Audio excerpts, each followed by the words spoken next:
amewafanya mmeweza kufika asubuhi ya leo. Wacha niseme ya kwamba Baba amewabariki sana na Baba awatende mema. Haleluya. Haleluya. Yes. Yes, haleluya. Nashukuru sana kwa sababu ya uaminifu wa Bwana katika maisha yangu. Naona ukuu wake, naona nguvu zake, naona jinsi vile Baba anavyotenda kazi katika maisha yangu. Na nina sababu ya kuweza kumshukuru na kusema hakika anastahili. Baba amenistahilisha, Baba amenifanya kuwa chombo cha sifa mbele zake. Baba amenifanya kuwa mwana wake wa pekee. Haleluya. Mimi ni mwana wa Baba wa pekee. Sasa kama uko na brothers wako sijui. Mimi ni mwana wa pekee kwa baba yangu. So najivunia baba yangu. Najivunia kwa sababu kila kitu ambacho baba ako nacho ni urithi wangu. Mwana wa pekee, urithi wote unakuanga wake. Lakini mkiwa wengi inabidi baba ajaribu anagawanya, si ndio? Sasa mimi baraka zangu naambia baba ni mimi wa pekee kwako. Basi zangu unanipa zote vikamilifu. Na rithi after wewe, si ndio? So sina brother na sister mwenye ataninyang'anya. Yaani baba ananipa vikiwa vimekamilika. Vyote baba amenipa. So nashukuru sana kwa sababu yeye ni mwaminifu. Ningependa kusema na asubuhi ya leo ya kwamba katika maisha yako jua kwamba baba anakupenda siku zote. Jua kwamba baba anakutakia mema. Jua kwamba baba ako na mpango mzuri juu ya maisha yako. Haijalishi ni nini katika maisha yako, lakini kile unapaswa kujua ni kwamba baba ako na mpango mzuri juu ya maisha yako. Na baba wakati wote anakuwazia mema. Baba anakuwazia kushinda si kushindwa. Hiyo ndiyo nature ya baba yetu ambaye tunamwabudu, ambaye tunamjua. So baba ni mwema. Anazidi kutenda mema. Ni mengi baba amefanya kwetu, ni mengi baba amefanya kwangu. Naweza nikasema kwamba baba ametenda mambo makubwa. Mengine tunaweza tukayasema, mengine hatuwezi tukayasema. Lakini baba ametenda mambo makubwa kwangu. Baba amenipigania, baba amenitetea, anazidi kunitetea, anazidi kunisimamisha, anazidi kunitia nguvu. Na namshukuru Yesu. Kwa sababu ya hiyo, ninaaminia kwamba baba anaenda kutupeleka mbali, na hata nawe baba anakupeleka mbali. Manake baba anapokutazama anaona mtu bora zaidi. So asubuhi ya leo ningependa tusemezane kwa ajili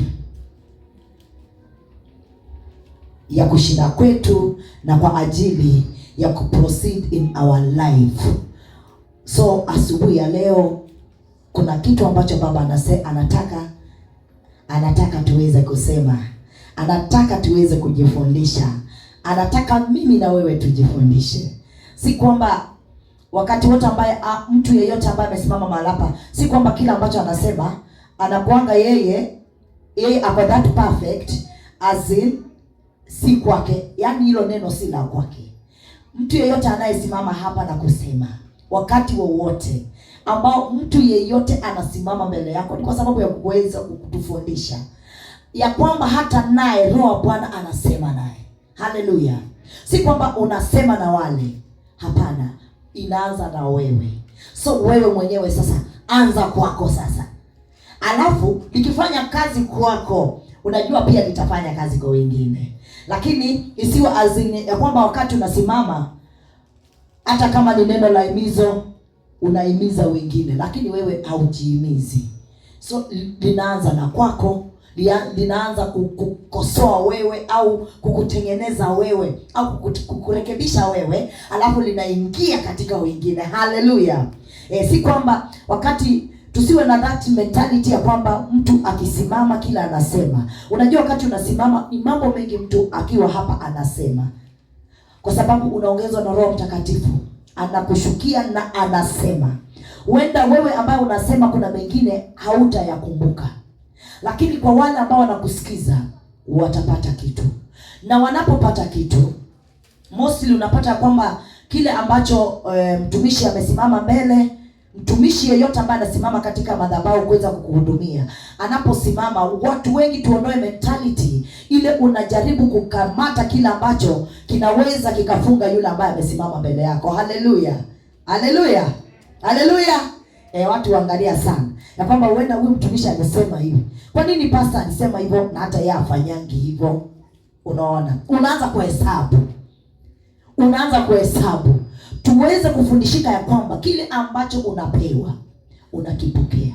Ni Mungu anasema na wewe, na wakati unakipokea wacha kipate nafasi katika maisha yako.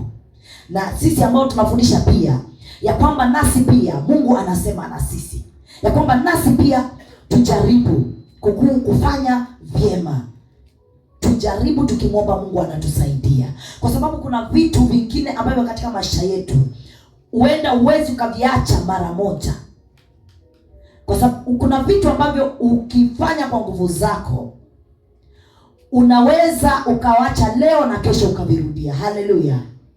Kwa sababu unapata kuna tabia fulani, wacha nitumie tabia ambazo ni za kawaida zinaeleweka. Mfano kama tabia ya mtu wako katika ndoa anatoka nje ya ndoa. Hiyo ni vitu zinafanyika. Ni vitu za kawaida zinafanyika. Hata kwa waamini vinafanyika. Lakini muamini anastahili kuomba ya kwamba Mungu akamsaidia katika hilo jambo akaweze kuachana nalo. Na ukiacha unawacha kabisa. Kwa sababu Baba amekusaidia katika kuacha. Haukuacha kwa sababu ya kufurahisha kanisa, haukuacha ni kwa sababu ya kufurahisha mke wako au mume wako, haukuacha ni kwa sababu ya kufurahisha marafiki zako. Uliwacha ni kwa sababu ya Kristo. Leo hii unapata kuna watu, hata kuna watumishi wanalewa. Kuna wakati walioombewa wakaacha ulevi, akarudi akaanza ulevi tena.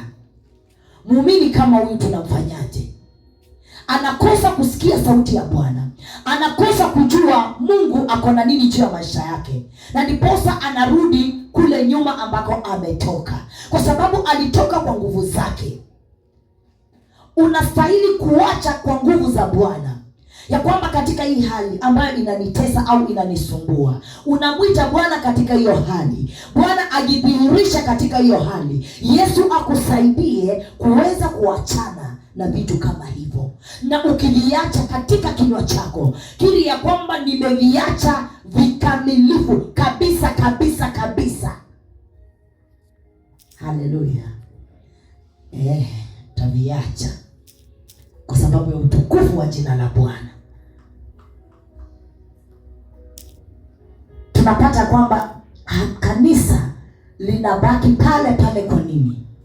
Watu wameshikilia vitu ambavyo wanastahili kuviacha. Watu wamevishikilia tu. Anasema mimi nayo, mimi naanguka nayo. Unajificha katika macho ya wanadamu, lakini mbele za Mungu unafanya nini? Kwa sababu Mungu mwenye ako na wewe kila mahali, Yesu ambaye umembeba uko naye kila mahali. Kwa nini unamdhoofisha? Kwa nini unamdhoofisha Yesu wako? Kwa nini unamwaibisha Yesu wako?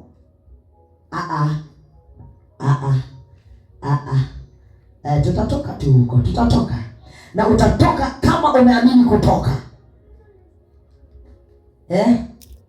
Yesu anakusaidia, lakini wewe mwenyewe bado utangazi msimamo. Bado uko pale umeshikilia tu, ati Bwana nisaidie katika hili. Alafu unakutana nayo, unapita nayo, unaanguka nayo. Pia na wewe unafaa kuacha. Bwana anakusaidia, na pia Bwana anataka kuona unatamani nini.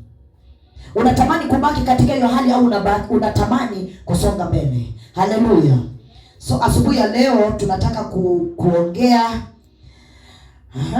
tunataka kujifundisha, kwa sababu kwa kichwa cha ujumbe wetu ni nguvu ya maneno yako katika ulimwengu wako. Nguvu ya maneno yako katika ulimwengu wako binafsi.